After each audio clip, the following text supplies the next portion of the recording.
அன்பு நெஞ்சங்களே, அனைவருக்கும் வணக்கம். நான் டாக்டர் ஐபிகே. இன்னைக்கு டேட்டில் சோசியல் மீடியாவில் அனைவராலும் பேசக்கூடிய ஒரு சம்பவம் என்ன அப்படின்னா, பிரவீன் காந்தி, கனல் கண்ணன், பேரரசு, அப்புறம் நடிகர் ரஞ்சித் இவர்கள் பேசிய பேச்சு தான். கவுண்டம்பாளையம், பெண் சிங்கம் கேர் ஆஃப் கவுண்டம்பாளையம் அப்படின்னு நினைக்கிறேன் அந்த படத்தினுடைய தலைப்பு. ஸோ அந்த படத்தினுடைய வெளியீட்டு விழாவில் இவங்கெல்லாம் சேர்ந்து ஒரு விஷயத்தை பேசுகிறாங்க. அதாவது மொத்த ஜாதி வெறி கூட்டம் அப்படின்னு சொல்லலாம்.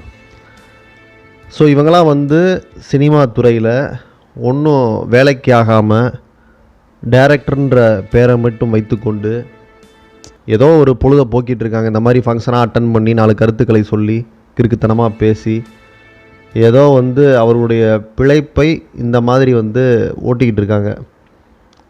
ஸோ இவர்களுக்கு வேறு எந்த கிளைகளும் கிடையாதுன்ற மாதிரி இவர்களுக்கு வேறு எந்த படங்களும் கிடையாது. அதனால் இந்த மாதிரி ஒரு மீட்டிங் கண்டக்ட் பண்ணால், ஏதாவது பாடல் வெளியீட்டு விழா, பட வெளியீட்டு விழாவுக்கு போனால் வன்மத்தை கக்குறது.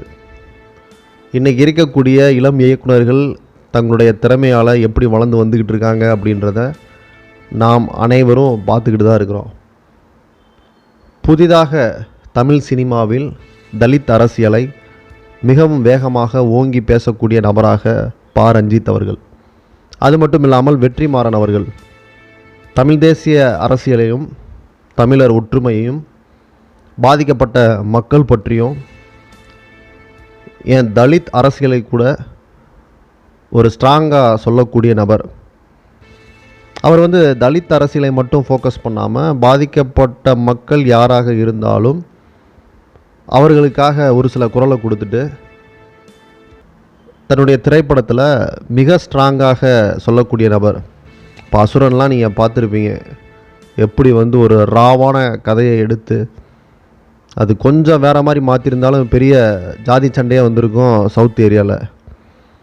ஸோ அப்படி இருந்த பொழுதும் மற்றவர்களும் இந்த கதையை ஏற்றுக்கொள்ளும் விதமாக பாதிக்கப்பட்ட மக்கள் நின்று அவர்களுக்காக ஒரு சில படைப்புகளை படைத்து அனைவராலும் ஏற்றுக்கொள்ளக்கூடிய ஒரு படமாக வெற்றிமாறன் அவர்கள் எப்பவுமே தன்னுடைய படைப்பை கொடுத்துட்ருக்காரு. ஸோ அவருடைய எழுச்சி என்பது தமிழர்களின் எழுச்சி, தமிழ் சினிமாவின் எழுச்சி. இன்றைக்கி பார்த்தீங்க அப்படின்னா உலகளாவிய சினிமாவை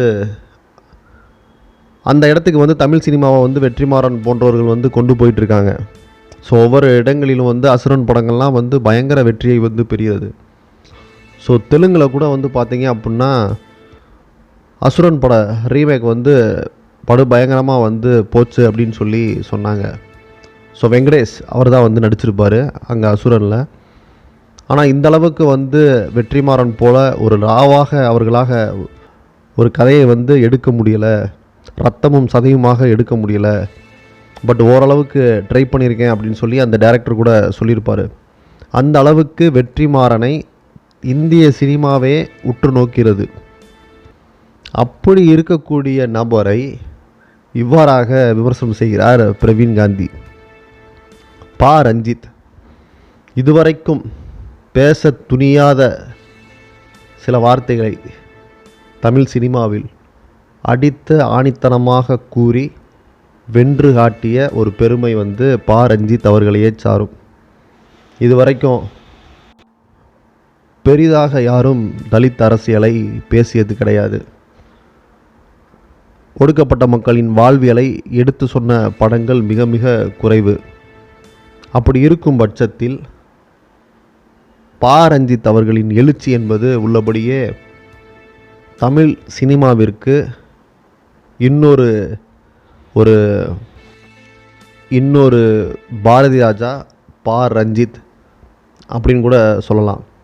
எப்படி தெற்கு பக்கத்தில் இருக்கக்கூடிய மக்களின் வாழ்வியலை பாரதி ராஜா அவர்கள் அருமையாக படைப்பாரோ, அதுபோன்று வட தமிழ்நாட்டில் இருக்கக்கூடிய ஒரு சில மக்களின் வாழ்க்கையை மிகவும் அழகாக படம் பிடித்து காட்டி அவர்களின் வாழ்வியலை அருமையாக எடுக்கக்கூடிய நபர் பா. ரஞ்சித் அவர்கள்.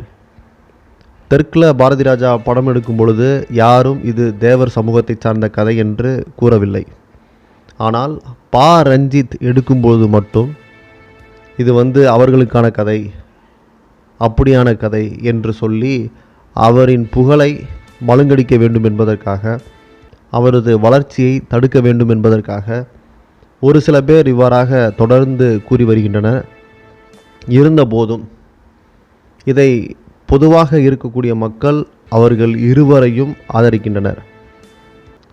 நீங்கள் சொல்கிற மாதிரி அவர்கள் ஜாதி வெறியை ஊட்டி படங்கள் எடுத்தால் கண்டிப்பாக மக்கள் மத்தியில் அது எடுபடாது. மக்கள் அவர்களை புறந்தள்ளி விடுவார்கள் என்பது 100க்கு 100 உண்மையான விஷயம். நீங்கள் அதாவது இந்த சந்தையில் விலை போகாத கத்திரிக்காய் அப்படின்ற மாதிரி எந்த நடிகரும் உங்களை கூப்பிட்டு கதை கேட்பது கிடையாது.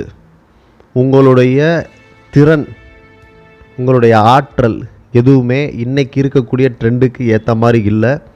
ரசிகர்களும் மக்களும் உங்களை ஏற்றுக்கொள்ள மாட்டார்கள். அப்படி நீங்கள் பெரிய டைரக்டர்னால் உங்களை விஜய் கூப்பிட்டு எனக்காக ஒரு கதை பண்ணுங்கன்னு சொல்லி பேரண்ட்ஸ்கிட்ட கேட்க வேண்டியதானே? இல்லை பெரிய பெரிய நடிகர்கள் உங்களை தேடி எனக்காக ஒரு கதை பண்ணி கொடுங்க, எனக்காக ஒரு டைரெக்ஷனில் ஒரு படம் பண்ணி கொடுங்கன்னு கேட்க வேண்டியதானே? ஒரு காலத்தில் ஏதோ நீங்கள் ஒரு 4-5 கதைகளை வச்சுக்கிட்டு உங்கள் படத்தை ஓட்டினீங்க. ஆனால் இன்றைக்கி நீங்கள் தமிழ் சினிமாவில் நீங்கள் தான் புறக்கணிக்கப்பட்டவர்களாக மாறிவிட்டீர்கள். ஒருவருடைய வளர்ச்சியை பார்த்து பொறாமைப்பட்டு தங்களால் இந்த மாதிரி ஆக முடியவில்லையே என்று எண்ணி ஒரு காழ்ப்புணர்ச்சியில், ஒரு பொச்சரிச்சலில் வரக்கூடிய வார்த்தைகள் தான் இவைகள். உடனே பார்த்தீங்கன்னா இவங்க எல்லாருமே என்ன நாடக காதல் தமிழ் சினிமாவில் நடக்குது அப்படின்னா, அட்டகத்தி படத்தில் ஒரு வார்த்தை வரும். அதில் அவளை கரெக்ட் பண்ணணுன்னா அதுக்கு முன்னாடி நீ மேட்ரை முடிக்கணும் அப்படின்னு சொல்லிட்டு ஒரு சீன் வச்சுருப்பார் பா ரஞ்சித் அவர்கள். ஸோ அந்த வார்த்தையை சொல்லி இது நாடக காதல், சினிமாவிலும் நாடக காதல் அப்படின்னு சொல்லிட்டு ஒரு குரூப் ரஞ்சித்தை அழித்து ஒழிக்க வேண்டும் என்று பார்க்கிறது. ஸோ அரசியலில் திருமாவளவன் அவர்களை யார் அந்த மாதிரி சொல்லி டார்கெட் பண்ணி பேசினாங்க அப்படின்றது நாம் அனைவரும் அறிந்த ஒன்றே. ஸோ ஒடுக்கப்பட்ட மக்களுக்கு எதிராக ஒரு மிகப்பெரிய அமைப்பு நடத்தி அந்த பிரச்சனைகள்லாம் படுபயங்கரமாக போச்சு. அதுக்கப்புறம் பார்த்தீங்க அப்படின்னா அவர்களே திருமாவளவன் வந்தால் கூட நாங்கள் ஏற்றுக்கொள்வோம் என்று அறிக்கையெல்லாம் விட்டார்கள். ராமதாஸ் அவர்களும் சரி, அன்புமணி ராமதாஸ் அவர்களும் சரி, இப்போ கூட நாங்கள் விடுதலை சிறுத்தைகள் வந்தால் கூட நாங்கள் சேர்ந்து பயணிக்க தயார் அப்படின்னு சொல்லி சில பேட்டிகளில் ராமதாஸ் அவர்களே சொன்னாங்க. ஸோ அவங்களே இந்த விஷயத்தை மறந்து கடந்து போகணும் அப்படின்னு சொல்லி நினச்சிக்கிட்டு இருக்காங்க. இந்த நேரத்தில் இந்த ஜாதி வெறி பிடிச்ச சில டைரக்டர்கள், அதாவது உங்களுக்கு ஜாதி கூட ஒரு மேட்டர் கிடையாதுங்க, பா ரஞ்சித், மாரி செல்வராஜ் மற்றும் வெற்றிமாறன் போன்றவர்களின் வளர்ச்சியை பார்த்து பொறுக்க முடியாத, இவர்களை போன்று நம்மளால் மாற முடியவில்லையே அப்படின்னு சொல்லி அந்த காழ்ப்புணர்வில் இவ்வாறாக பேசி கொண்டிருக்கிறார்கள். இப்படி பேசினா தானே இவங்களுக்கும் இவங்களை பற்றி 4 பேர் பேசுவாங்க. பேரரசு அவர்களெல்லாம் சம்மந்தம் இல்லாமல் பேசுகிறாங்க. நாடக காதல் நடக்குதான், இப்போ பார்த்தா இங்கே உட்காந்துருக்கவன் அங்கே உட்காந்துருக்கவன் என்ன ஜாதி அப்படின்னு சொல்லி தெரிஞ்சுக்கிறாங்களாம். சினிமாவில் ஜாதியே இருக்கக்கூடாதுன்னு நினைக்கிறாங்களாம். என்னங்க இதுங்க?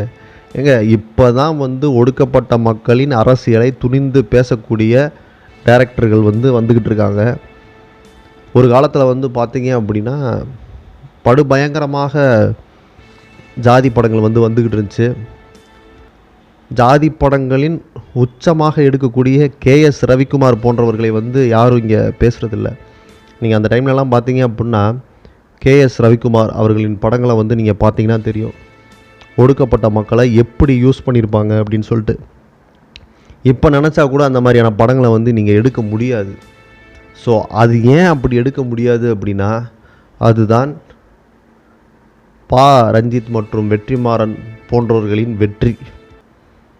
இனிமேல் அப்படி படம் எடுத்தீங்க அப்படின்னா அதை நடுநிலையில் உள்ளவர்கள், ஒடுக்கப்பட்ட மக்களுக்காக அரசியல் பேசக்கூடிய அனைவரும் கண்டிப்பாக கேட்பாங்க. இந்த மோகன்ஜி அவர்கள் கூட சொல்லியிருக்கிறாரு, இப்போலாம் வந்து சின்ன கவுண்டர் படம் எடுக்க முடியாது, எஜமான் படம் எடுக்க முடியாது, தேவர் மகன் படம் வந்து எடுக்க முடியாது அப்படின்னு சொல்லிட்டு. கண்டிப்பாக இப்போலாம் நீங்கள் வந்து அன்னைக்கு டேட்டில் வந்து எடுத்த மாதிரி எடுக்க முடியாது.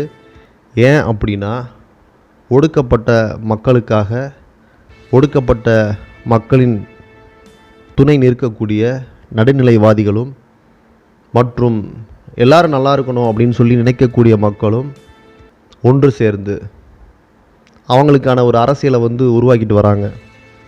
அந்த அடிப்படையில் கண்டிப்பாக ஜாதி மேலாதிக்கம் பேசக்கூடிய சினிமா திரைப்படங்கள் இனி தமிழ் சினிமாவில் எடுபடாது, எடுக்கவும் முடியாது. அப்படி எடுத்தால் அது பயங்கரமாக ட்ரோல் செய்யப்படும்.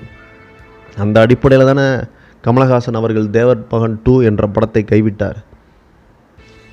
ஸோ இப்படியாக இருக்கும் பட்சத்தில் கண்டிப்பாக இவர்கள் சொல்வது போன்று இவர்களுக்குத்தான் வீழ்ச்சியை ஒழிய பா ரஞ்சித் மற்றும் வெற்றிமாறன் அவர்களுக்கு எப்பொழுதும் தமிழ் சினிமாவில் எழுச்சியே. கண்டிப்பாக அவர்களின் அந்த உழைப்பு அதற்கு இன்னும் மேலும் மேலும் உயருவார்கள் என்பதே நிதர்சனமான உண்மை. இதை பற்றி நீங்கள் என்ன நினைக்கிறீங்க அப்படின்ற உங்கள் கருத்துக்களை வந்து எங்களோடு கூட பகிர்ந்துக்கோங்க. பா ரஞ்சித் மற்றும் வெற்றிமாறன் அவர்களை மட்டுப்படுத்துவதற்காக இவர்கள் பேசக்கூடிய வார்த்தைகளை மக்கள் எவ்வாறாக பார்ப்பார்கள் என்று நீங்கள் நினைக்கிறீங்க அப்படின்ற உங்கள் கருத்துக்களை எங்களோடு கூட பகிர்ந்துக்கோங்க. நன்றி, வணக்கம்.